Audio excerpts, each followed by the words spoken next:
बिस्मिल्लाहिर्रहमानिर्रहीम, अस्सलाम वालेकुम नाज़रीन, आप देख रहे हैं प्रोग्राम सिटी एट 10 और मैं हूं आपकी मेज़बान अना यूसुफ। इस दुआ और इस उम्मीद के साथ कि अल्लाह ताला हम सब के लिए आसानियां पैदा करे और हमें आसानियां बांटने की तौफीक अता फरमाए। आज के प्रोग्राम का बाकायदा आगाज़ कर लेते हैं।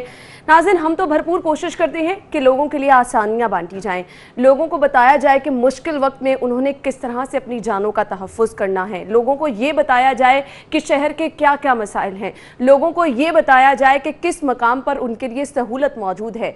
जब हमने अपने इस चैनल का आगाज़ किया तो बहुत सारी मुश्किलात भी थी, लेकिन क्योंकि मकसद ये था कि सिर्फ़ और सिर्फ शहरियों की बात करनी है, शहरियों के हुकूक की बात करनी है, शहरियों के फलाह बहबूद की बात करनी है, तो बहुत कामयाबी से इस सफ़र का हमने जो है आगाज़ किया और आज हम कामयाबी से ही अपना सफ़र जारी रखे हुए हैं। लेकिन अनफॉर्चुनेटली अभी जो हालात आपके सामने चल रहे हैं, सच्चाई की आवाज़ को दबाने की कोशिश की जा रही है। कल आपने देखा कि चैनल 24 पर जो लाइसेंस मुअत्तल किया गया, उस पर जब वो लोग जिनके घरों के चूल्हे ठंडे पड़ने का इम्कान पैदा हो गया, जिनकी नौकरी का खदशा पैदा हो गया, जब वो लोग अपने हुकूक के लिए बाहर निकले, उन्होंने आवाज़ बुलंद की तो उन पर पथराव किया गया। इस्लामाबाद में अगर हम अपने वर्कर्स की बात करें तो उन पर फायरिंग की गई। यानी आप लोगों की नौकरियों के दर पे आ गए हैं। आप क्या चाह रहे हैं, लोग क्या करें, फाकों पर आ चुके हैं लोग।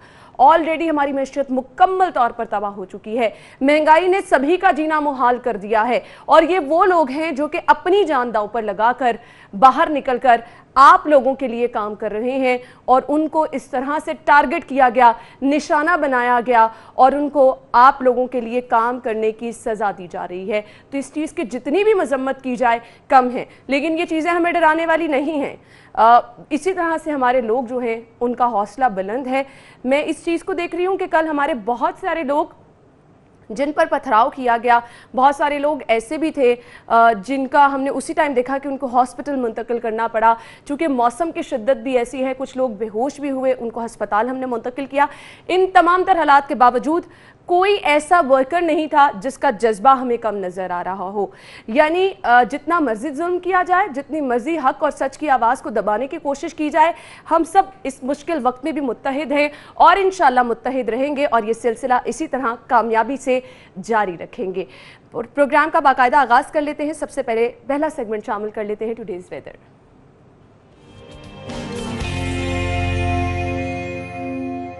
जुनेद रियाज हमारे साथ मौजूद हैं। जुनेद, बताइए मौसम कैसा रहेगा आज?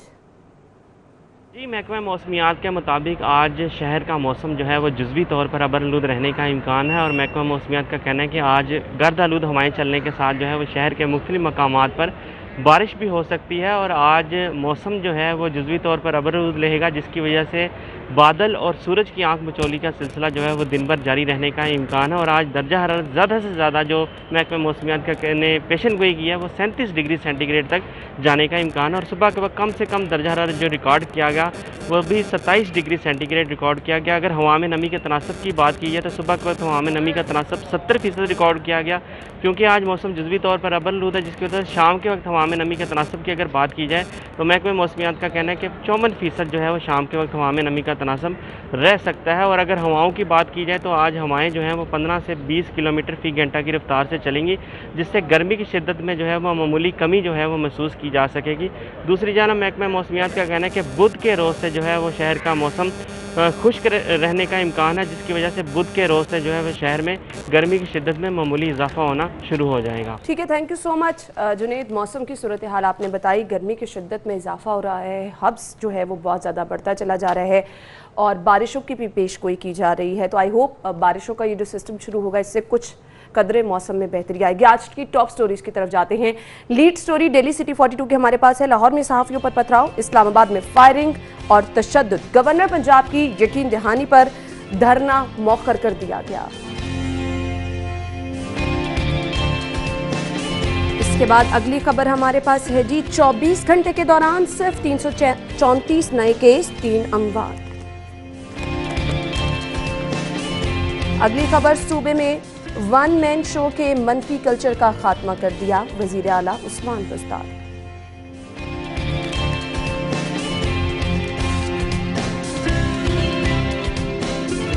$20 किलो आटे के थैले की सरकारी कीमत 860 रुपये मुकर्रर। जी तो नाज़रीन, ये हैं हमारी टॉप स्टोरीज, डिटेल में डिस्कस करेंगे। स्टूडियो में हमारे साथ हमारे सीनियर रिपोर्टर राव दिलशाद हुसैन मौजूद हैं। अस्सलाम वालेकुम राव साहब। वालेकुम सलाम। क्या हाल चाल है आपका? हाल आपके सामने ही है। कल जो कुछ हुआ है, जिस तरह से कल की सूरत हाल थी, मैदान जंग बना दिया गया पुरअमन एहतजाज को, और पुलिस की मौजूदगी में ये सब कुछ हुआ। और उसके बाद जब पुलिस मौका पर पहुंची तो फिर आपको पता है कि हमेशा लेट ही पहुंचते हैं और पहले इंतज़ार करते हैं कि कुछ ना कुछ हो और उसके बाद फिर पहुंचे। अगर नफरी वहाँ पर मौजूद होती तो शायद इस तरह के वाकयात ना होते। लेकिन साहब हम लोग खुद वहाँ पे मौजूद थे, वहाँ पर पुलिस एहलकार ही लोगों को उकसा रहे थे कि तशद्दुद किया जाए। एग्जैक्टली हमारे रिपोर्टर हैं अली अकबर साहब, उन्होंने जब रात बात हो रही थी तो पता चला कि स्पेशल ब्रांच के कुछ ऐसे लोग थे जो सिविल वर्दी में थे और सिविल कपड़ों में मलबूस, और वो जो इश्तियाल दिलाने में पेश रहे।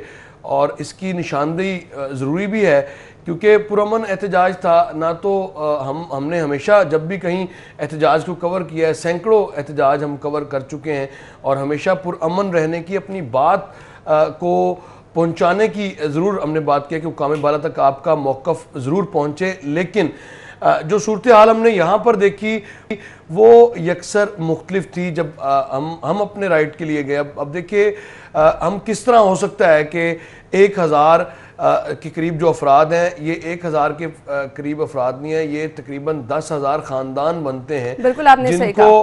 बेरोजगार जिनका रोजगार जाएगा अगर जो इसी अकरबा परवरी का सिलसिला ये जारी रहा। और इसी पर अब तो हम ये भी नहीं कह सकते कि प्राइम मिनिस्टर नोटिस लें, उन्होंने नोटिस लिया तो फिर तो और काम खराब हो जाएगा। तो अब ये मैं फवाद चौधरी साहब की स्टेटमेंट ही कोट कर देता हूँ, वो पब्लिश भी हुई है और टिकर्स भी रात उनके चलते रहे कि शिबली फराज और आसिम सलीम बाजवा आखिर किस मर्ज की दुआ है। अगर इन्होंने मीडिया से रिलेटेड जो इश्यूज हैं वही एड्रेस नहीं करने तो फिर क्या करना है? क्या आप ये देख रहे हैं कि इन लोगों का ऑब्वियसली चैनल बंद होगा तो ये 965-966 लोग अपने घरों को जाएंगे और ये 965 लोग नहीं होंगे, ये उतने ही खानदान होंगे। तो इससे बढ़कर अब कोई स्टेटमेंट हमने नहीं देखी कि वजारत इत्तलात की जानिब से आई हो।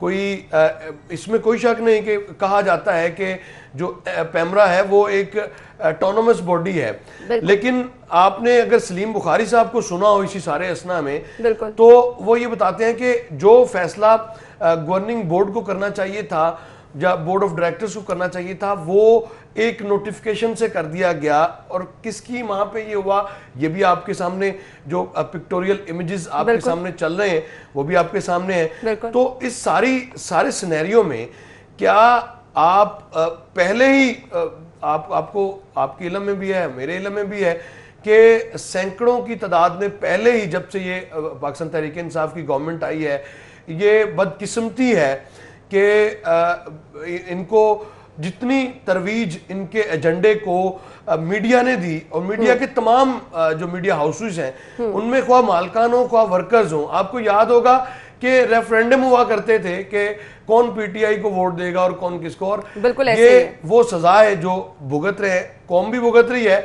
और अब ये वो जो पल पल धरने की कवरेज की है ना, ये उसकी सजा दी जा रही है कि हम खुद धरनों पे आ गए। इनको ये अदराक नहीं कि अरबों रुपए का जो एयर टाइम था वो इनके लिए मुख्तस किया इन्हीं वर्कर्स ने, जिन पर आप फायरिंग करवा रहे हैं, न्यूज़ बुलेटिन्स में ये धरने छाए होते थे, जिन पर आप फायरिंग करवा रहे हैं, जिन पर आप पथराव करवा रहे हैं, आपके इदारे पथराव करवा रहे हैं, यही वो लोग थे जिन्होंने अपनी नींदों को कुर्बान किया आपके धरनों में, धूप की परवाह नहीं की और आप अपनी जिम्मेदारियां वहां पर ये निभाते रहे, अपनी जिम्मेदारियां निभाई। और तब ये लोग बहुत अच्छे थे, तब ये लोग हक और सच की आवाज दिखा रहे थे। और आज जब हक और सच दिखाया जा रहा है तो ये कहा जा रहा है कि ये झूठ है। इस तरह के स्टेटमेंट्स दी जा रही है। आज सूरत हाल यकसर जो है वो तब्दील हो चुकी है, चूंकि तब्दीली नाम नहाद तब्दीली जब से आई है बहुत कुछ तब्दील हुआ है।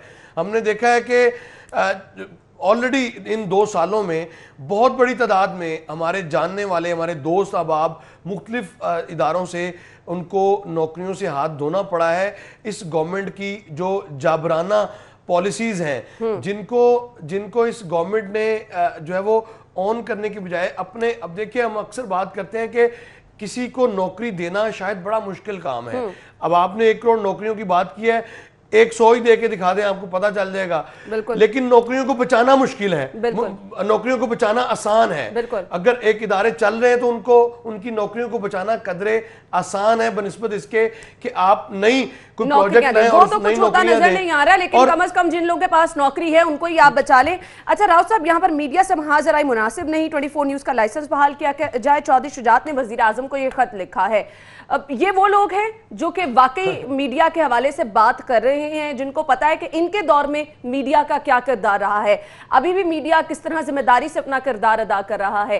तो ये हुकूमत की कार्रवाइयों पर जब ऑपोजिशन के सारे लोग जो हैं आवाज उठा रहे हैं, लेकिन हुकूमती ऐवानों तक ये आवाज क्यों नहीं पहुंच रही है? देखिए, चौधरी शुजात हुसैन ने तो किसी भी सियासी जो जहां पर कॉन्फ्लिक्ट आता है वहां पर एक बुर्दबाना जो किरदार है वो चौधरी शुजात हुसैन का नजर आता है। और बहसियत बड़े होने के नाते और इत्तेहादी होने के नाते उन्होंने ये जो लेटर अरसाल किया है, पता नहीं ये पहुंचता भी है प्राइम मिनिस्टर तक या नहीं। बहरहाल तमाम अखबारात की जीनत तो बन चुका है कि महाजराई ना की जाए, लेकिन ये उनको कह रहे हैं जिनके मुतालिक आपको वो कॉल भी मौला अली का याद होगा कि जिस पर नेकी करो उसके शर से बचो। और ये वो नेकियां हैं जो मीडिया हाउसेस करते रहे और आज सजा भी भुगत रहे हैं। अब इस सारी सूरत हाल में चौधरी शुजात हुसैन साहब की जानिब से जो लेटर लिखा गया उसमें यही जो तंबीह की गई है कि महाजराई किसी मसले का हल नहीं है और लोगों को नौकरियां देना। मैं वो वापस फवाद चौधरी की बात पे आता हूं कि उन्होंने कहा है कि ये जिम्मेदारी अब देखिए ये प्राइम मिनिस्टर के करने के वाकई काम नहीं है, ये तो वजारत इत्तलात का काम है कि सूरत हाल को इतना बढ़ावा न दिया जाए। ऑब्वियसली जब लोगों की नौकरियां जाएंगी तो लोग सड़कों पर आएंगे। किस तरह से आप रोक सकते हैं?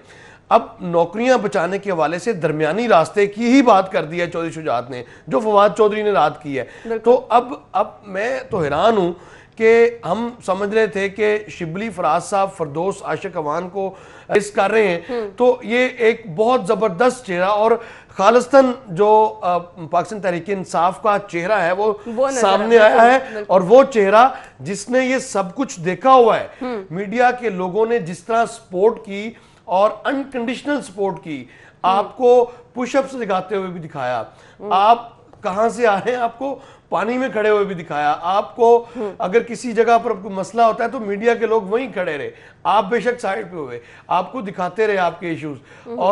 और ये वही लोग हैं जिनकी आप नौकरियों के पीछे पड़ गए। बिल्कुल, और हक और सच की आवाज को दबाना बहुत मुश्किल है। राव साहब, यहाँ पर अभी लाहौर प्रोग्राम में आपको एक बार फिर से खुशामदीद कहेंगे और प्रोग्राम के इस हिस्से का बाकायदा आगाज़ करने से पहले अल्लाह ताला का शुक्र अदा करना चाहेंगे, अल्हम्दुलिल्लाह कहना चाहेंगे जिस तरह से बड़ा फैसला सामने आया है और हमारे वर्कर्स, हमारे मुलाजमीन जिनकी जानिब से कल अपने हक के लिए एहतजाज किया गया, उनका एहतजाज रंग ले आया है और हक और सच की आवाज़ को एक बार फिर से बुलंद किया गया, कानून की बालादस्ती हुई है और 24 न्यूज़ का लाइसेंस बहाल करने का हुक्म हाईकोर्ट की जानिब से जारी कर दिया गया है। तो इंशाअल्लाह ये जो हुक्म जारी किया गया है इसके पेश नज़र 24 न्यूज़, सिटी न्यूज़ नेटवर्क अपनी खिदमत इसी तरह से जारी रखेगा।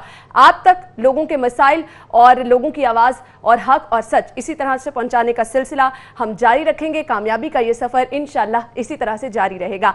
आज का प्रोग्राम भी इसी सिलसिले की एक कड़ी है। शहर लाहौर जो कि बड़ा शहर है और बड़ा शहर हो तो मसाइल भी बड़े होते हैं। बहुत सारे ऐसे मसाइल जिनका हल भी किया जाता है, लेकिन हल करने के बाद उसका फॉलोअप बहुत ज़्यादा ज़रूरी होता है। अनफॉर्चुनेटली इस चीज़ में कमी पाई जाती है जिसकी वजह से वो मसाइल जूं के तूं हो जाते हैं। तो जो काम किया भी जाता है उससे भी लोगों की नजरें हट जाती हैं क्योंकि वहां पर फॉलोअप ऑपरेशन नहीं किया जाता। जिन चीज़ों की मैं बात कर रही हूं उनकी निशानदही भी कर देती हूं। तजावुजात जिस पर कार्रवाइयां तो बहुत की जाती हैं लेकिन उसका फॉलोअप ऑपरेशन नहीं होता, जिसकी वजह से माफिया उसी तरह से तजावुजात कायम कर लेता है। फिर शहर लाहौर में स्ट्रीट लाइट्स का मसला, सड़कों के मसाइल जहां पर हम देखते हैं जगह जगह गड्ढे पड़ जाते हैं। ये तमाम मसाइल हल करना किसकी जिम्मेदारी है, किस तरह से ये मसाइल हल करते हैं, तरजीहात क्या होती हैं और फिर जिन गली मोहल्लों में इन मसाइल का सामना है वो किस तरह से जिम्मेदारों तक पहुंच सकते हैं। ये बहुत सारे सवालात हैं जिनके जवाबात मेरे साथ साथ आप भी तलाश कर रहे हैं। कोशिश करेंगे कि आज के प्रोग्राम के थ्रू हम इन सवालात का जवाब आप तक पहुंचा सकें। सेकेंडली, एक बड़ा सवाल जो कि बहुत सारे लोग हमसे पूछते हैं कि शहर लाहौर में मवेशी मंडियां कब लगेंगी, आया लगनी भी हैं या नहीं लगनी हैं, और अगर लग जाती हैं तो किन किन मकामात पर लगेंगी, और फिर शहरी जब वहां पर जाएंगे तो उन्होंने किस तरह से SOPs का ख्याल रखना है। ये सब चीज़ें हम आज के प्रोग्राम में डिस्कस करने वाले हैं। स्टूडियो में हमारे साथ हमारे मेहमान जो मौजूद हैं उनका तारुफ मैं आपके साथ कराना चाहूँगी। सैयद अली अब्बास बुखारी साहब ने हमें ज्वाइन किया है और इनके बारे में आपको बताती चलूँ जी, ये chief corporation officer metropolitan corporation है। इन्हें खुशामदीद कहेंगे। अस्सलाम वालेकुम। वालेकुम सलाम। क्या हाल चाल है जी आपका? ठीक ठाक जी। थैंक यू सो मच, बहुत बहुत शुक्रिया आपके वक्त के लिए।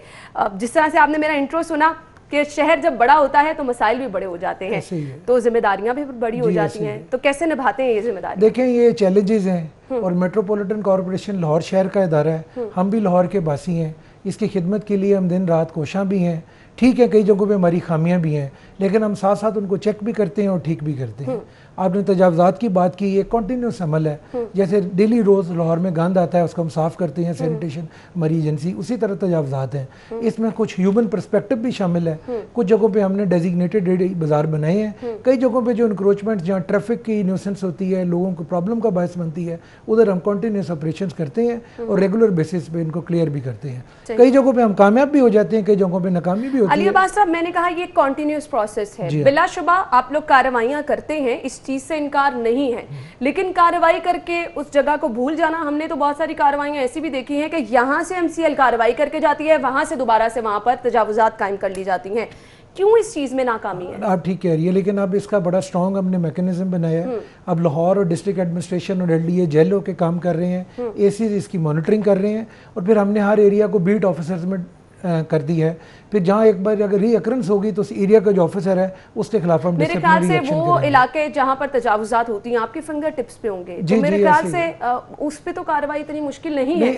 उन्हीं इलाकों में दोबारा से तजावुजात का कायम हो जाना, कौन लोग शामिल हैं इसमें? फिर आपके अपने लोग भी मुलविस हो सकते हैं। बिल्कुल, पांचों उंगलियां एक जैसी नहीं होती, उस पर हमने सजा और जजा का कानून शामिल है, हमारा मजहब भी यही कहता है, तो हम वो करते हैं। साथ साथ अब लाहौर में जहाँ मेजर इंक्रोचमेंट्स हैं, जो मेजर लाहौर की मॉडल रोड्स हैं, उनको हमने बिल्कुल क्लियर रखा हुआ है। कुछ एरियाज में जरूर रीअकर होती हैं, उसको हम गाए बगाए ऑपरेशन करके what about the market, Shah Alam market, इसके साथ साथ model town link road market आप देख लें, बेतहाशा तजावुजात हैं, आपकी ट्रैफिक डिस्टर्ब होकर रह जाती है, तो फिर ये मार्केट्स में तजावुजात। शालमार शालमी का आपने जिक्र किया, वो तो 12 दिन के बाद कल खुली है, उसमें भी हम कर रहे हैं। उनकी ताजरों से डिप्टी कमिश्नर साहब की बड़ी कंटिन्यूस मीटिंग्स भी होती हैं। मॉडल टाउन लिंक रोड का जिक्र किया, वो हमारी मॉडल रोड में शामिल है, उधर भी हम कर रहे हैं। आप सही कह रही हैं, सर्विस रोड पे ये आ जाते हैं लोग, लेकिन इसको रेगुलरली हम करते हैं। इसी तरह मचोली चलती है, लेकिन उसको क्लियर रखने की हमकी भरपूर कोशिश है। अच्छा, माफिया कहा जाता है कि इसमें माफिया मुलव्वस है, फिर बहुत सारे लोग ये भी कहते हैं कि MCL के अपने लोगों की यहाँ पे दिहाड़ियाँ लगी हैं। अगर इस तरह की चीजें हैं तो इनको बेनकाब क्यों नहीं किया जाता? हमारे अपने लोग शामिल हैं, हमने कोई 10 से ज़्यादा लोगों के खिलाफ पीड़ा के एक्ट करके उनको मुलाजमतों से फारिग भी किया है, कुछ को शो कॉज नोटिस भी दिए हैं, और फिर हम अपने ऑफिसर्स पे रेगुलर चेक भी करते हैं। फिर टेक्नोलॉजी का दौर है, व्हाट्सएप है, फिर हम वहाँ से लोकल उनकी लोकेशन भी लेते हैं और क्लियरेंस की हम पिक्स भी लेते हैं। सही। तजावुजात के साथ साथ एक बहुत बड़ा मसला जो हम देखते हैं शहर लाहौर का है, वो ये है कि गैर कानूनी तामीरात वो बहुत ज़्यादा हैं। पूरी बिल्डिंग रातों रात तामीर हो जाती है, कोई पूछने वाला नहीं होता। ख़ास तौर पे ये अंदरून शहर में बहुत मसला रहा है। जी, अंदरून तो खैर वॉल सिटी के पास है, हम उनके साथ करते हैं, लेकिन अभी हमने सदियों की वहाँ रिम मार्केट थी, वो सारी क्लियर की है। किले के पास जो हमारी हिस्टोरिक एरिया था वो सारा क्लियर किया है, और वो एंट्रेस है, और अगर आपकी एंट्रेस लाहौर का फसाड हो जाए, बिल्कुल ऐसे ही है, वो बिल्कुल फेस है ना, बहुत सारे लोग वहाँ। आप ठीक कह रही हैं, आपका चैनल, आपके सिटी 42 के भी हम थैंकफुल हैं, गाए बगाए, और आपकी तनकीद को हम वेलकम भी करते हैं, क्योंकि हमें पता चलता है, क्योंकि बाज़ जगहों से हमें रिपोर्ट नहीं आती। बिल्डिंग्स बन रही हैं, उनके खिलाफ एक्शन जारी है, और अभी भरपूर हमने एक प्लान बनाया है, उसके साथ कर रहे हैं। आपको आगे बताता चलूँ, क्योंकि प्राइम मिनिस्टर ने इंजीनियर बिल्डिंग सेक्टर को कहा कि बहुत ज़्यादा देनी चाहिए प्रेफरेंस में। LDA में 3 जगहों पे 30 डेज में बिल्डिंग प्लान अप्रूव होगा। आप सिर्फ बिल्डिंग प्लान जमा करवाएंगे, उसके बाद आपको कहीं नहीं जाना पड़ेगा, और अगर ऑब्जेक्शन होगा हम आपको खुद आपकी दहलीज पे बताएंगे। तो ये नया निज़ाम का भी आगाज़ हुआ है, इंशाल्लाह इस पर हम आहिस्ता आहिस्ता कमाई भी करेंगे। इसका डैशबोर्ड भी बन गया है, और आगे इसको आगे इसी तरह अली अब्बास साहब, मुझे सिर्फ ये बताइएगा, ये चीज़ें, ये प्लान बना तो दिए जाते हैं, लोगों को इस बारे में बताना बहुत ज़्यादा ज़रूरी होता है। आप ये प्लान कर देंगे, लोग धड़ाधड़ उसी तरह से गैर कानूनी तामीरात करते जाएंगे, तो इसका फ़ायदा क्या है जब तक लोगों को इस तरह की प्लानिंग के बारे में बताया नहीं जाएगा? लोगों को आगाही तो ये है कि अभी मैं आपके पास बैठा हूँ, लाखों लोग इसी तरह हम इसको अपने मीडिया में भी पब्लिसाइज करते हैं, इश्तिहार भी देते हैं, फिर हम इसको स्टीमर्स के थ्रू भी हम इसको चलाते हैं, तो इसी तरह ही लोगों को पता चलता है। और आजकल के शहरी बड़े समझदार हैं। जबरदस्त चीजें हैं। अब अगर इसके बावजूद बहुत सारे लोग ऐसे हैं, मैं इस चीज से इनकार नहीं है, जो ताउन नहीं करते हैं, फिर इस पर स्ट्रिक्टली आपको अमल करना चाहिए ना, कोई कानून ऐसा रखना चाहिए कि मिसाल बनाया जाए उन लोगों को जो कि इन रूल्स को बाईपास करते हैं, ताकि आगे से लोग इस चीज की जो ऐसे ही है उनको हम एग्जाम्पल बनाएंगे, बनाया भी है, और अभी हम बिल्कुल टारगेट कर रहे हैं जो काली भेड़ें हैं उन पे भरपूर कार्रवाई करेंगे। सही। एक और बड़ा मसला जो मैं डिस्कस करना चाह रही हूँ, यहाँ पे शहर लाहौर में स्ट्रीट लाइट्स का है। लाइट्स लगाई जाती हैं, लाइट्स चोरी हो जाती हैं, और फिर यहाँ पे मैं जिक्र ज़रूर करना चाहूँगी पिछली गवर्नमेंट का। बहुत ज़्यादा इस चीज़ को जो है फोकस किया जाता था, गली मोहल्लों में गटरों के ढक्कन, लाइट्स जो MCL की रिस्पॉन्सिबिलिटी है उसको यकीनी बनाया जाता था। अनफॉर्चुनेटली अभी उस तरह से नजर नहीं आ रहा। अभी भी ऐसे ही है, हम वही ऑफिसर्स हैं, हमें पता है शहर की मसाइल का। 1,64,000 टोटल पॉइंट्स हैं, हमारी फिंगर टिप्स भी है कितने बंद हैं, एक एक गली एक एक पॉइंट का हमें पता है, उनको हम ठीक कर रहे हैं। मेजर रोड सारी जल रही हैं, स्ट्रीट्स में कई जगहों पे लाइट्स खराब हैं, उनके लिए मटेरियल टेंडर हमने कर दिया है, अगले माह के अंदर तक हम सारी लाहौर की लाइट्स को लेट करेंगे।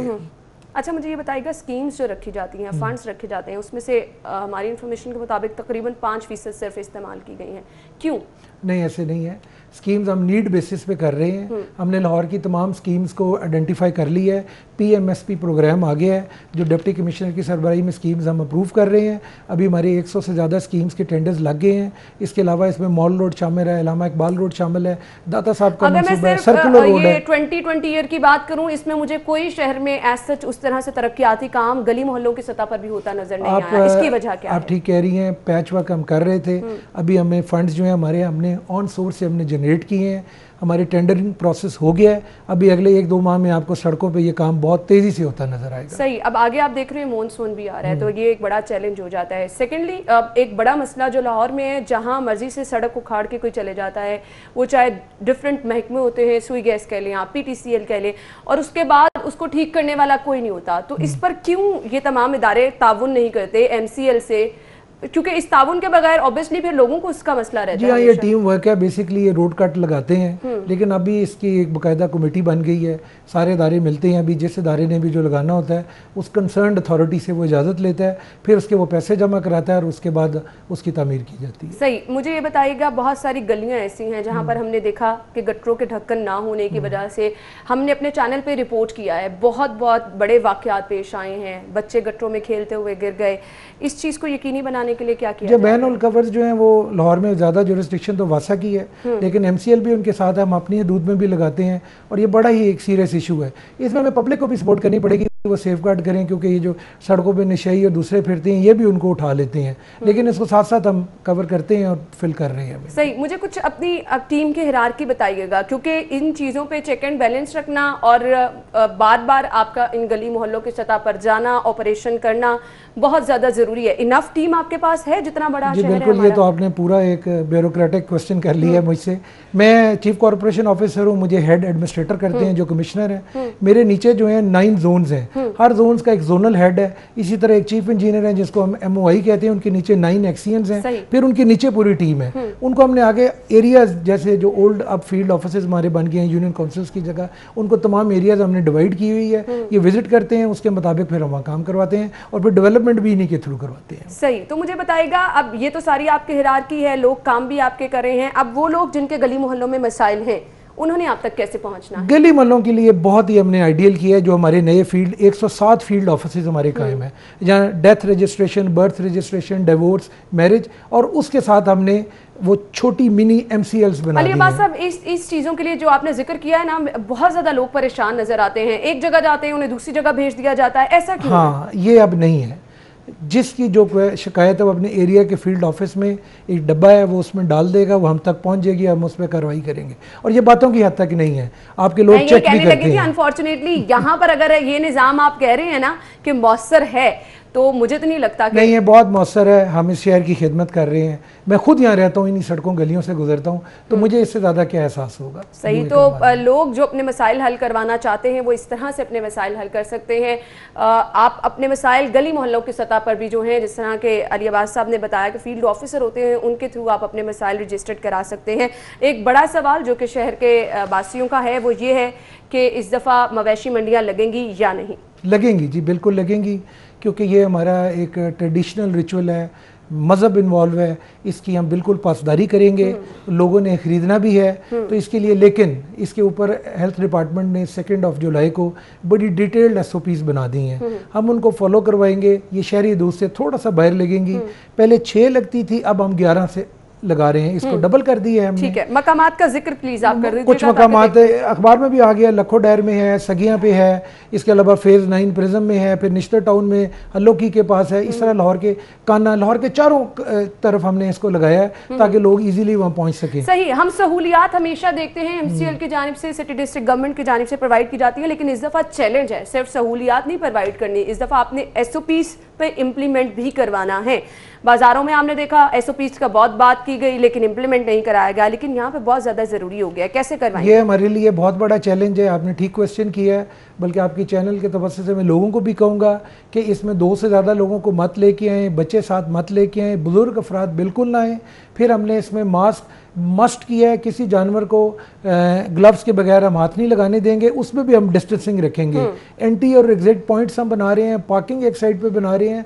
ये मैं बताता चलूँ कि ये हम जो मवेशी जानवर बेचने आ रहे हैं लोग, उनको हम फ्री ऑफ कॉस्ट सर्विसेज दे रहे हैं, कोई टैक्स नहीं ले रहे हैं, फ्री टेंटेज दे रहे हैं, फ्री लाइटिंग दे रहे हैं, फ्री पानी दे रहे हैं। आपने अच्छी चीज डिस्कस की है। मुझे ये बता दें, शहरी तो इस चीज की पासदारी कर लेंगे, कहीं ना कहीं SOPs का ख्याल रख लेंगे, बिलाशुबा सब लोग नहीं रखते, लेकिन कुछ लोग जरूर ऐसे हैं जो कि इसका ख्याल भी रखते हैं। व्यापारियों पे भी इस दफा जो है आप लोगों ने चेक एंड वो लाइव स्टॉक डिपार्टमेंट है, वो चेक कर रहा है, क्योंकि जानवरों से भी कुछ बीमारियां निकलती हैं। वो एंट्री पॉइंट्स पे उनका चेक होगा, वहीं होगा। फिर हर मंडी में इनका लाइव स्टॉक का कैंप लग रहा है हेल्थ का, और वो रेगुलर इसको चेक रखेंगे और वो 24/7 वहाँ बैठेंगे। सही, कुछ टाइमिंग्स वगैरह भी इसके मैनेज की गई? टाइमिंग्स इसकी मॉर्निंग से इवनिंग तक है। ज़्यादातर लोग शाम को ही निकलते हैं और ज़्यादा रश ईद से चंद दिन पहले होता है, लेकिन हम इसको 15 तारीख तक इस्टेब्लिश कर देंगे और फिर आहिस्ता आहिस्ता इसको आगे बढ़ाते जाएंगे। ठीक है, 15 तारीख तक आपने कहा इस्टेब्लिश कर देंगे। बाकायदा तौर पर मंडियां कब से लग जाएंगी? ये इस महीने की 15 तारीख से। ठीक है, SOP आपने कहा महकमा हेल्थ जो है वो डिफाइन करेगा, डिफाइन कर दी है उन्होंने, वो आ गई है। ठीक है, अब SOPs क्या हैं कुछ हमारे नाज़रीन से वो भी शेयर कर दे। ऑब्वियसली शहरियों ने इन्हीं मंडियों की जानिब रुख करना है, तो वो SOPs क्या है मैं चाहूंगी शहरियों से मेरी रिक्वेस्ट है, चीफ कॉर्पोरेशन ऑफिसर भी, शहर का बासी होने के नाते भी, कि आपने आपकी बारी एक तो छोटे बच्चों को साथ नहीं लाना, बुजुर्ग अफराद ने नहीं आना, और जिनको बुखार है उन्होंने बिल्कुल नहीं आना। फिर हम मास्क के बगैर एंट्रेंस नहीं देंगे, ग्लव्स आपने पहनने हैं, हैंड सैनिटाइज़र आपके पास होना चाहिए। हम वहाँ भी हैंड वॉश फैसिलिटीज़ और बाकी आपको प्रोवाइड करेंगे। ये तो वो SOPs हैं। फिर वहाँ ज़्यादा जमघटा नहीं करना। हम भी कोशिश कर रहे हैं कि जानवर, बड़े जानवर, छोटे जानवर के कैंप्स अलग अलग जगहों पे लगाएं, ताकि लोग कंफर्टेबली आके अपनी खरीदारी कर जिसको जो जानवर खरीदना है वो उसी कैंप की तरफ जाए। कोई मैसेज आप लाहौरियों को देना चाहेंगे? यही मैसेज है कि अभी आपने सबसे ज़्यादा सेफ रहना है। कोविड के दिन है, मेरी सर्विस में भी एक ऐसा वक्त आया कि जब मुझे इस शहर की खिदमत करने का मौका मिला है, और हम अपने दर्दमंद दिल से हम फ्रंट लाइन पे काम कर रहे हैं आपके लिए। हमने लाहौर में बहुत ज़्यादा डिसइंफेक्शन कैंपेन चलाई है। हमारे फायर फाइटिंग वालों ने, हमने 26 गाड़ियों से पूरे शहर को डिसइंफेक्ट किया है, और हम रेगुलर भी कर रहे हैं। बस आपसे गुजारिश है कि इन SOPs को फॉलो करें, अपने आप को भी सेफ रखें और हमें भी सेफ। ऑब्वियसली आवाम के ताउन के बगैर कुछ भी मुमकिन नहीं है। Thank you so much and wish you good luck. नाज़रीन, मुझे अभी एक ब्रेक की तरफ जाना है, ब्रेक के बाद आपको दोबारा ज्वाइन करेंगे। आप कहीं मत जाइएगा, हमारे साथ रहिएगा। ब्रेक के बाद आपको प्रोग्राम में एक बार फिर से खुशामदीद कहेंगे। नाज़रीन, जहाँ पर मसाइल की बात की जा रही है, वहाँ पर एक बड़ा मसला जो कि आज हम डिस्कस करने वाले हैं वो ये है शादी हॉल्स मालिकान का, जिनकी जानिब से बारहा ये रिक्वेस्ट की जा रही है कि उन्हें परमिशन दी जाए कि वो अपनी शादी हॉल्स खोल सकें, क्योंकि वहाँ से भी वाबस्ता बहुत सारे लोग ऐसे हैं जिनका मौशी इस्तेहसाल हो रहा है। बहुत सारे ऐसे मजदूर जिनके घरों के चूल्हे ठंडे पड़ गए हैं, और अब तो इस स्टेज पर आ चुके हैं मालिकान के, उनकी जानिब से कहा जा रहा है कि अगर उनका ये मुतालिबा नहीं सुना गया तो 13 जुलाई जुलाई से वो हड़ताल करेंगे, मैदान में आ जाएंगे और अपने मुतालिबात सामने लेकर आएंगे। इसी पे हम बात करेंगे। स्टूडियो में हमारे साथ हमारे मेहमान मौजूद हैं जिनका तारुफ मैं आपके साथ करवाना चाहूँगी। खालिद इदरीस साहब जो कि सदर शादी हॉल एसोसिएशन पंजाब है, उन्हें खुश आमदीद कहेंगे। अस्सलाम वालेकुम। वालेकुम सलाम। क्या हाल चले आप? अल्हम्दुलिल्लाह। बहुत बहुत शुक्रिया आपके वक्त के लिए। सबसे पहले तो ये बताइएगा, शादी हॉल्स की बंदिश कब की गई और अब तक किस तरह से आप लोग सफ़र कर रहे हैं? तो सबसे पहले जो मुल्क में अदारे बंद किए गए 13 जुलाई को, वो उसमें मैरिज हॉल, कॉलेज, स्कूल और यूनिवर्सिटीज़ थी। तो हुकूमत ने 20% कटौती के साथ उनको तो इजाज़त दे दी कि वो अपनी फीसें ले रहे हैं और अपना निज़ाम चला रहे हैं। हुकूमत से सबसे ज़्यादा जो ताउन किया वो हम लोगों ने किया। उन्होंने हमें रात 11 बजे नोटिफिकेशन जारी कर दिया और सुबह हमारे हॉलों पे जो बारातें आई हुई थी हमने उनको भी वापस किया और जो हमारे खाने पके हुए थे वो हमने गुरबा में तकसीम किए। इससे ज़्यादा गवर्नमेंट से हम क्या ताउन कर सकते हैं? इसके बाद देखें, हमने 12 दफा कह चुके हैं कि गवर्नमेंट अपने अदारे तो चला रही है, जिसमें रेलवे है, PIA है, नादरा के ऑफिस हैं, पासपोर्ट ऑफिस हैं, लोकल उनकी ट्रांसपोर्ट्स है। आप देखें जैसे पब्लिक ट्रांसपोर्ट्स है वो भी चल रही है। तो हम जो बंद प्रॉब्लम्स है, जो हमारे साथ लाखों मजदूर इस वक्त हैं, हमारे साथ अटैच हैं और उसको बंद किया हुआ है, ये कहाँ का इंसाफ है? रियासत मदीना के दावेदार हमें कहते हैं कि हम लोगों को जो रोजगार देंगे, वो देखो रोजगार की वजह तो लोगों को बेरोजगार कर दिया। एक ये भी तो ऑप्शन है। इस चीज पे आपने बात करने की कोशिश की, हुकूमती मौक़िफ़ जाने की कोशिश की कि हर तरफ SOPs पर बात करके, SOPs की बात करके कि इन पे अमल दरामद यकीनी बनाया जाए। आपने मार्केट्स खोली, दीगर जगहों पे भी जहाँ पर भी अवामी सर्विसेज हम देख रहे हैं बहाल की गई हैं, वहाँ पर SOPs पर अमल दरामद करा के कहा जाता है कि जी आप अपना काम जारी रख सकते हैं। तो आपने ये ऑप्शन सामने रखी? जी मोहतरमा, हमने वज़ीर आज़म साहब को 12 दफा उनको कहा कि आप जो SOPs कहेंगे हम उसके मुताबिक काम करेंगे। देखिए वज़ीर आज़म साहब ने तो SOPs खुद तय कर दिए। एक निजी मैरिज हॉल में पंजाब असेंबली का इजलास हो सकता है, वज़ीर आज़म अपने हाउस में अपने इत्तेहादियों को खाना खिला सकते हैं, उसमें खाना खिला। जो उन्होंने वो सोशल डिस्टेंस वहां पे रखा है वही सोशल डिस्टेंस हमें दे दें, हमारे लोगों का रोजगार बहाल हो जाए। हमारे साथ जो लाखों लोग मजदूर हैं उनके बेचारों। लेकिन खालिद साहब, इस चीज को यकीनी बनाना एक बड़ा चैलेंज बन जाता है ना। लेट्स सपोज अगर इसकी इजाजत दी जाती है तो मुझे ये बता दें, आप इस चीज को यकीनी बनाएंगे कि SOPs पर अमल दरामद किया जाए, सोशल डिस्टेंसिंग वगैरह मेंटेन? हम 100% SOPs पे अमल करेंगे, क्योंकि हमारे अदारे वो अदारे हैं जो पहले ही SOPs पे अमल कर रहे हैं। गवर्नमेंट ने हमें रात 10 बजे की पाबंदी लगाई, हम 10 बजे की पाबंदी पे हाल बंद कर रहे हैं। गवर्नमेंट ने 1 डिश की पाबंदी लगाई, हम 1 डिश पे अमल कर रहे हैं। हमारे अदारे तो गवर्नमेंट के साथ हमेशा ही ताउन कर रहे हैं, लेकिन गवर्नमेंट इस वक्त हमारे साथ ताउन नहीं कर रही। मैं आपकी वसात से बात वज़ीर आज़म साहब को पहुंचाना चाहता हूं कि मोहतरम आप हमारे अदारे खोलें, हम मुकम्मल SOP के साथ आपके साथ चलेंगे। अगर आपने ये मैरिज हॉल इंडस्ट्रीज ना खोली तो मैं ये चैलेंज से कहता हूं कि इस पूरा मुल्क क्रैश कर जाएगा। उसकी मिसाल ये है कि जो मक्की जो बिक रही थी मार्केट में वो 1400-1500 रुपए मन बिक रही थी, इस वक्त वो 700-800-900 रुपए मन बिक रही है और किसान भी सड़कों पे आ गए हैं। पोल्ट्री इंडस्ट्री मुकम्मल क्रैश हो चुकी है और इसके साथ हमारे जो जूलरीज वाले हैं, ब्राइडल्स हाउस, गारमेंट्स वाले, बहुत सारे लोगों का कारोबार मुंसलिक है। ऑब्वियसली आपके फल, सब्जियां, मसाला जात सब लोग इस डोमेन में आते हैं। 50% आपके डेकोर का काम जो है वो बहुत सारे लोग करते हैं, इस पे आते हैं। तो आपके अपने मुलाजिमीन शादी हॉल्स के थे, वो तो सबसे ज्यादा मुतासर हो रहे होंगे। जितने भी हमारे वेटर्स हजरात वहां पर अपनी ड्यूटियां सर अंजाम देते थे, ऑब्वियसली वो तो इस वक्त बिल्कुल उनके घरों के चूल्हे ठंडे पड़े। वज़ीर आज़म साहब कह रहे थे कि डेली वेजेस पे जो मैं उनके लिए ये मैं खोलना चाह रहा हूँ कि लोगों को घरों में बेरोजगार ना हो, लेकिन सबसे ज्यादा डेली वेजेस तो हमारे साथ हैं। अभी मैं वज़ीर आज़म को बताऊं कि देखें, जिस वक्त उन्होंने हमारा काम बंद किया हुआ है, हमारे पास शाम को पढ़े लिखे लोग बच्चे जो कॉलेज यूनिवर्सिटी में पढ़ते थे वो हमारे पास आते थे, रात को अपनी रोजी रोटी कमाकर अपनी सेमेस्टर की फीस इकट्ठी करते थे। अब वो बच्चे जो पढ़े लिखे हैं वो रो रहे हैं कि हमें दो सेमेस्टर की फीसें हम नहीं अदा कर सके। ये देखिए कितने बड़े मसाइल हैं। हमारे जो मजदूर हैं उनके बेचारों के किसी के बिजली के मीटर उतर गए हैं, कोई बेचारे फाका किसी का शिकार है, और कुछ लोगों के आप देखें कि किराए के घर थे, उनको मालिकान ने घरों से किरायों से निकाल दिया। इनके मजदूर रो रहे हैं, चीखे मार रहे हैं। इसीलिए उन्होंने हमें 12 दफा कि हमने आपके खालिद साहब, आपने अपनी आवाज तो ऑब्वियसली बुलंद की है, तो किसी ने आपसे राबिता किया, हुकूमती ओहदेदारों में से बातचीत करने की कोशिश? हम बहुत सारे ओहदेदारों को मिले हैं। हमारी एसोसिएशन एसएम साहब को मिली, नुमान लंगड़ियाल को मिली, बहुत सारे मिनिस्टर्स को मिल चुकी हैं हम लोग, लेकिन कोई हमारी बात सुनने को तैयार नहीं है। तो क्यों, क्या डेडलॉक है? आप किस चीज़ का आपको लोगों को कहा जा रहा है कि इस वजह से ये मुमकिन नहीं है? कौन से ऐसे पॉइंट है जहां पर आके हुकूमती मौक़िफ़ ये सामने आ जाता है कि जी आपको परमिशन नहीं दी जा सकती है? कोई बात करे तो हमें बताएं ना, हमारा मौक़िफ़ सुने।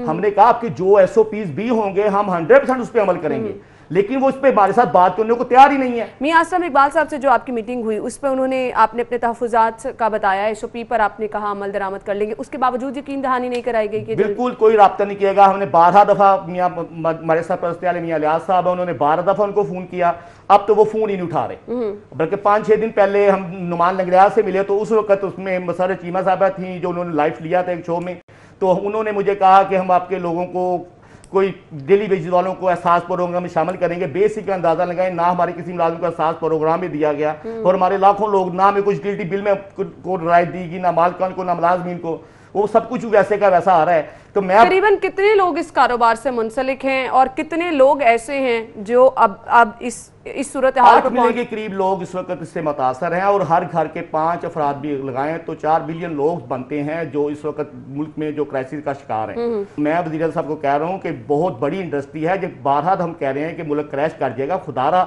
सब लोग आपको कह रहे हैं कि इसको खोलें, लेकिन मुझे नहीं समझ लग रही कि ये क्यों ये डेडलॉक चल रहा है और हमारे साथ क्यों ये सुतली मामला सलूक हो रहा है, जबकि रास्ते मदीना के दावेदार तो हमेशा ये कहते थे कि हम लोगों को रोजगार देंगे और साहिल पे हज़रत मुफ़ती ने फरमाया था कि अगर एक कुत्ता भी मर गया तो उसका मैं जवाब दूँ। यहाँ हज़ारों लोग भूख से भूखी का शिकार है और कोई बात सुनने को तैयार नहीं है। सही, हम गुफ्तगू का सिलसिला आगे बढ़ाएंगे। अब ऑप्शंस पे हम बात कर लेते हैं कि कौन कौन सी ऑप्शंस हैं, टाइमिंग, और फिर इसके साथ साथ एक ये चीज़ भी था कि आप गैदरिंग्स कम करके परमिशन दे दें। इस पर मैं आपसे बात करूंगी। नाज़रीन, मुझे ब्रेक की तरफ जाना है, ब्रेक के बाद हम दोबारा हाजिर होंगे, हमारे साथ रहिएगा।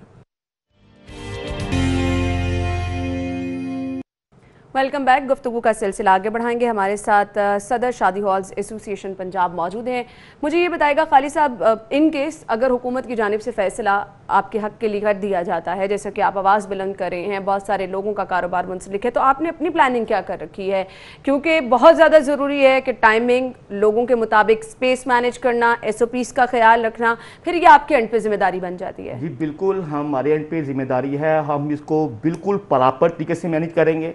हमने SOPs में अपना लिखा है कि पूरे ऑब्वियसली शादी हॉल्स की स्पेस देख के फिर आपको लोगों हम को मैनेज देखें, करना हम जिस मैरिज हॉल में 1000 लोगों की गुंजाइश है, हम उसमें 500 लोगों का काम करने को तैयार है। ठीक है। जहाँ पे 200 लोगों की गुंजाइश है, वहाँ 100 लोगों का काम करने के तैयार है। इसके अलावा भी आप देखें कि ट्रेन में लोग 1 फुट के फासले पे बसों में बैठे हुए हैं, हम एक मैरिज हॉल में 30 फुट जगह एक पर्सन को देने के लिए तैयार है और उसके मुताबिक उसको मैनेज करने को तैयार है। तो अब मुझे नहीं समझ लग रही कि इतनी सारी फैसिलिटीज के बाद भी वहां से कोरोना तो नहीं फैलेगा, और कोरोना सिर्फ मैरिज हॉल से ही फैलना है और किसी जगह से नहीं फैल रहा। तो जो सोशल डिस्टेंस लोग कहा है कि लोग अपग्रेड यानी सोशल डिस्टेंस मानने के लिए भी आप तैयार हैं, और फिर जो बार बार कहा जा रहा है कि जी जिन चीज़ों का आपने ख्याल रखना है उसमें ये होता है कि आप सैनिटाइजर डिसइंफेक्ट कर लें अपने हॉल्स को, ये चीज़ें बहुत ज़्यादा ज़रूरी है ना, कि अगर एक गैदरिंग हुई है उसके बाद प्रॉपर आपके हॉल की सफाई होना बहुत ज़्यादा ज़रूरी है। हम हर फंक्शन के बाद अपने हॉल्स को सैनिटाइज करेंगे। देखें, ये हमारा अदारा ऐसा है कि जिसमें वाहद लोग होता है, जिसमें लोग नहाकर साफ सुथरे होकर सैनिटाइज होकर ही आते हैं। बिल्कुल आपने सही कहा। तो जबकि आप दूसरी जगहों पे देखें, जैसे ट्रेन में लोग सफर कर रहे हैं, 36 घंटे सफर कर रहे हैं, और वो जैसे ही जो भी उनके पास सामान है वो साथ लेके चल पड़ते हैं। हमारे फंक्शन में तो कोई बंदा ऐसा नहीं है जो सैनिटाइजर घर से नहा धोकर साफ सुथरा नीट एंड क्लीन होकर नहीं आता। तो मेरी तो अब समझ से सब इतनी सारा शोर मचाने के बाद मेरी समझ से फायदा है कि हमारे साथ क्यों मुज़ाकरा नहीं किए जा रहे। तो फिर हमारे पास तो जो आखिरी ऑप्शन है वो हमने आपको गवर्नमेंट को दे दिया है कि 13 जुलाई को हम इंशाअल्लाह ताला पूरे पाकिस्तान के लोग सड़कों पे होंगे, मैरिज हॉल वाले, और उसकी हुकूमत वक्त खुद जिम्मेदार होगी, हम कुछ नहीं कर सकते। सही, 13 जुलाई की डेडलाइन दे दी गई है कि अगर शादी हॉल्स नहीं खोले जाते हैं तो शादी हॉल्स मालिकान जो हैं वो एहतजाज करेंगे।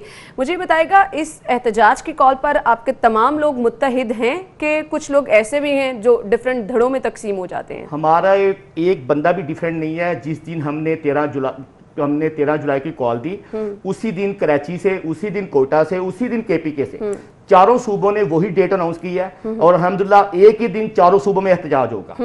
और उसकी हुकूमत वक्त, फिर मैं बार बार कह रहा हूँ, खुद जिम्मेदार है, पूरे पाकिस्तान में लोग सड़कों पे होंगे।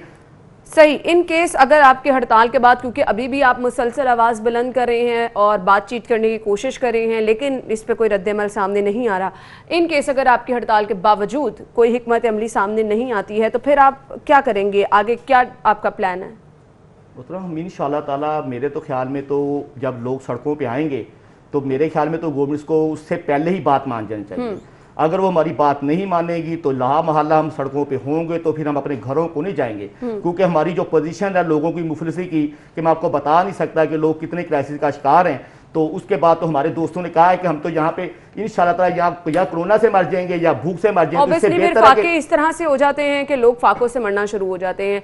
ये जो एहसास प्रोग्राम रखा गया था, इसमें कहा गया था कि हर तबके में लोगों को फैसिलिटेट किया जाएगा, तो कुछ आपके ऐसे लोग जो कि वर्कर्स हैं उनको इससे नवाजा गया है, कुछ उन लोगों को शामिल किया गया इस एहसास प्रोग्राम में? हमारे किसी वर्कर को एहसास प्रोग्राम में कोई पैसे नहीं मिले, और जो गवर्नमेंट की तरफ से राशन तकसीम किया गया है वो भी हमारे किसी बंदे को, मैरिज हॉल के रिलेटेड बंदों को बिल्कुल नहीं मिला। तो हमारी समझ, और ना ही इसके लिए आपसे राब्ता किया गया कि आप हमारे साथ राब्ता नहीं किया गया। सही, बिल्कुल राब्ता नहीं किया गया। सही, तो उसके बाद तो फिर आपका एहतजाज भी बनता है और अपनी आवाज़ बुलंद करना भी बनता है। कोई मैसेज आप हमारे प्लेटफॉर्म से देना चाहें? मैं वज़ीर साहब को रिक्वेस्ट कर रहा हूँ कि हम इस मुल्क के बाइज़्ज़त शहरी हैं, हम पुरअमन लोग हैं, हम रियासत पाकिस्तान को अपना मुल्क समझते हैं और अपनी माँ समझते हैं। हम बिल्कुल नहीं चाहते कि हम सड़कों पे आएँ, और हमारा ये क्राइटेरिया नहीं है। हमें मजबूर किया जा रहा है कि हम सड़कों पे आएँ, और जब हम सड़कों पे होंगे तो वज़ीर साहब ने तो हमें सिखा दिया था कि धरना कैसे देते हैं, लेकिन उनको मैं भी एक बात बता दूं कि उस धरने में खाना हम लोग देते थे। हम खुद पकाना जानते हैं और खाना जानते हैं। जब हम बैठ जाएंगे तो हमें ये इशू नहीं है कि खाना कहाँ से आएगा, हम खुद पकाना सर्व करना जानते हैं। तो हमें ये टेंशन नहीं है कि हमें ये 100 दिन या 200 दिन फिर जितनी देर भी हो हम बैठेंगे, और जो हमसे हो सका अपने मुताबिक मुराए बगैर हम वापस नहीं जाएंगे, क्योंकि हमारे वर्करों ने कह दिया है कि जिस दिन हम सड़कों में आएंगे हम घरों में किस मुंह से जाएं कि हम अपने बच्चों को कोई पैसे मांगे नहीं दे सकते, हमारे बिजली के बिल कट गए हैं, यूटिलिटी बिल मीटर कट गए हैं, परेशानी के आलम है। तो इन हालतों में तो लोग घरों की शर्मिंदगी से बचने के लिए वो कहते हैं वहीं पर मर जाएंगे, कोरोना से मरे ना मरे, हम भूख से मर जाएंगे, इससे बेहतर है कि हम सड़कों पर मरें। सही, बहुत बहुत शुक्रिया आपके वक्त के लिए। बिलाशुबा ये मसला ऐसा है कि इस पर नज़रसानी करनी चाहिए और लोगों का माशी इस्तेसाल जो है वो रोकना हुकूमत की ही ऑब्वियसली जिम्मेदारी होती है। Thank you so much. नाज़रीन, ब्रेक का वक्त हुआ है, ब्रेक के बाद आपको दोबारा ज्वाइन करेंगे, हमारे साथ रहिएगा।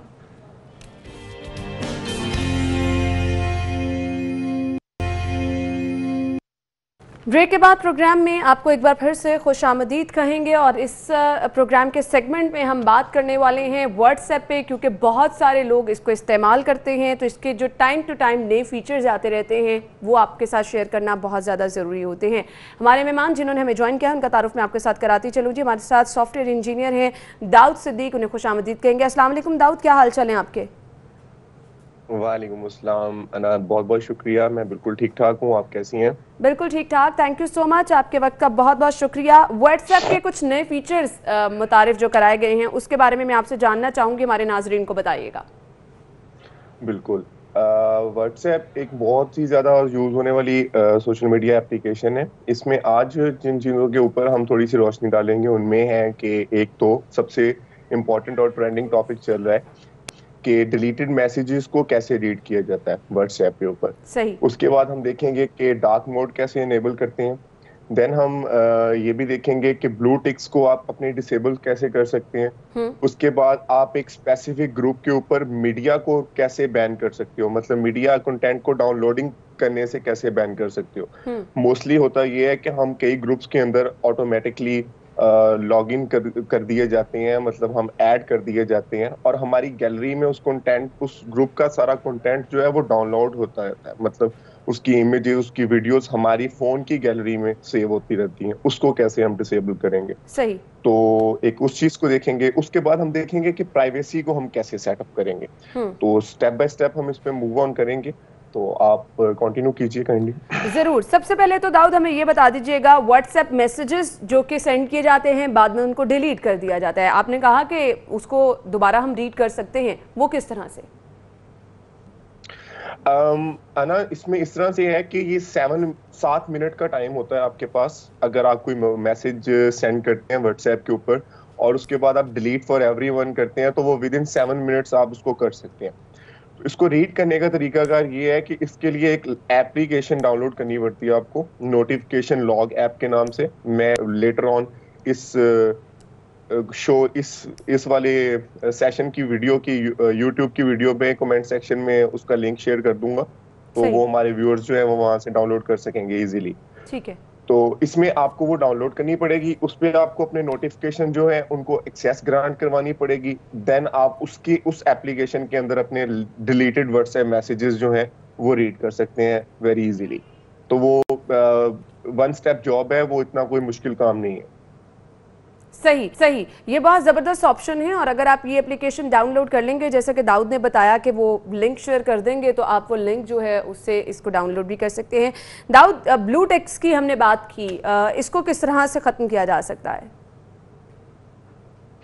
ब्लू टिक्स बेसिकली ये आपकी प्राइवेसी है कि आप अपने रेसिपिएंट्स को बताना चाहते हैं कि आपने मैसेज रीड कर लिया है या नहीं कर लिया। तो इसके लिए बहुत ही आसान ऑप्शन है आपके पास।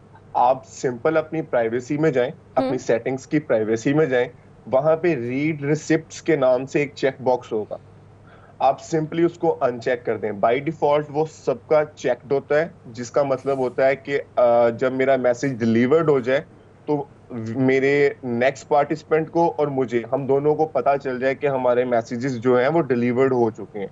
अगर वो आप रीड रिसिप्ट्स का जो चेक बॉक्स है उसको अनचेक कर देंगे अपनी प्राइवेसी में जाके, तो फिर कोई भी आपके मैसेजेस को डिलीवर्ड स्टेटस नहीं आपका देख सकेगा और आप भी किसी का डिलीवर्ड स्टेटस नहीं देख सकेंगे। सही, कुछ प्राइवेसी सेटिंग्स के हवाले से हमें बताइएगा कि आप अपनी प्राइवेसी, वो लोग जो कि बहुत ज़्यादा रहते हैं कि जी उनकी प्राइवेसी डिस्टर्ब ना हो, वो हमारे स्टेटसेस को लेकर हो, वो फिर हमारी चैट हो, वो आप किस तरह से सेट कर सकते हैं? उसके लिए आपको किन किन चीज़ों का ख्याल रखना है? अनम, इसमें व्हाट्सएप जो है वो हमें बहुत तरह की प्राइवेसी ऑफर करता है। वेरिएंट्स हैं इसमें प्राइवेसी के, लाइक हम अपने स्टेटस की प्राइवेसी सेट कर सकते हैं, हम अपने चैट की प्राइवेसी सेट कर सकते हैं। लेकिन आज जो चीज़ हम थोड़ी सी जिसको डिस्कस करेंगे वो ये है कि आप अपने अकाउंट की प्राइवेसी कैसे सेट कर सकते हैं। मतलब आप अपने व्हाट्सएप को कैसे सिक्योर कर सकते हैं और इसको मजीद आप अटैक से या अपने डाटा लीकिंग से किस तरह से बचा सकते हैं। तो उसके लिए हमारे पास तरीका है, वो है 2 स्टेप ऑथेंटिकेशन। हम इसके ऊपर डबल ऑथेंटिकेशन अप्लाई करें और व्हाट्सएप पे फिंगर लॉक, मोस्टली मोबाइल्स के अंदर व्हाट्सएप में फिंगर लॉक नहीं होती। ये जो पुराने वर्जन्स के मोस्टली मोबाइल हैं इसके अंदर तो बिल्कुल भी नहीं होती।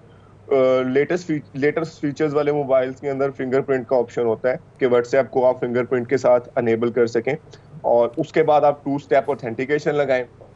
2 स्टेप ऑथेंटिकेशन का आपको फायदा ये होगा कि विदाउट आपके उस नंबर आप अपना व्हाट्सएप लॉग इन ही नहीं कर सकेंगे। मतलब आप अकाउंट एक्टिवेट करना तो दूर, आप उसको लॉग इन ही नहीं कर सकेंगे।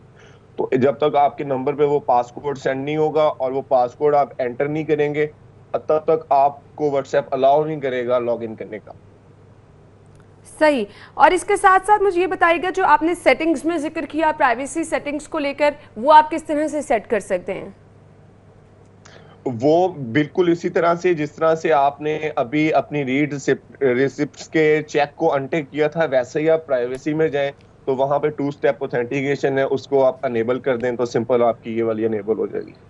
सही। दाऊद, मुझे ये भी बताइएगा, हमारी स्टेटस व्हाट्सएप पे जो हम लगाते हैं उसको लेकर भी प्राइवेसी सेट की जाती है, तो उसकी ऑप्शंस क्या क्या हैं और आप किस तरह से उसको सेट कर सकते हैं? अना, जिस टाइम आप प्राइवेसी के अंदर मूव करेंगे ना व्हाट्सएप के ऊपर सेटिंग्स के प्राइवेसी, तो वहां पे आपको कुछ ऑप्शन नजर आएंगे like last seen, profile photo, about, status, live location. अब इसमें लास्ट सीन से मुराद ये है कि आपको लास्ट लॉगिन कौन कौन देख सकता है और कौन कौन नहीं देख सकता। अगर आप इसको एवरीवन करते हैं तो कोई भी जिसके पास आपका नंबर है वो आपका स्टेटस देख सकता है कि आप ऑनलाइन थे या नहीं थे। मतलब आप किस टाइम पे ऑनलाइन थे, कितने बजे ऑनलाइन थे। अगर आप इसको टैप करके इसको चेंज कर देंगे, नॉट फॉर एनीबॉडी कर देंगे, तो फिर कोई भी आपका लास्ट सीन स्टेटस नहीं देख सकता। सेम लाइक दैट, ऐसे ही प्रोफाइल फोटो के साथ है, उसके नीचे वाला ऑप्शन ऐसे ही आपका अबाउट सेक्शन के साथ है और उससे नीचे है आपका स्टेटस। स्टेटस में आप अलाउ करते हैं कि मैंने ये सिर्फ अपने माई कॉन्टैक्ट्स, मेरे जो जितने भी एडेड कॉन्टैक्ट्स हैं सिर्फ उनको मैंने अलाउ करना है, या मैंने स्पेसिफिक पर्सन्स को अलाउ करना है, या मैंने स्पेसिफिक पर्सन्स को ब्लॉक करना है। तो वो वहां से आप प्राइवेसी से जाके ऑप्शन सेट करके अपने स्टेटस को सिक्योर कर सकते हैं मजीद। ठीक है, थैंक यू सो मच। दुआओं में याद रखेगा। इंशाल्लाह कल सेम टाइम पर आपसे फिर से मुलाकात होगी। इजाजत दीजिए, अल्लाह हाफिज।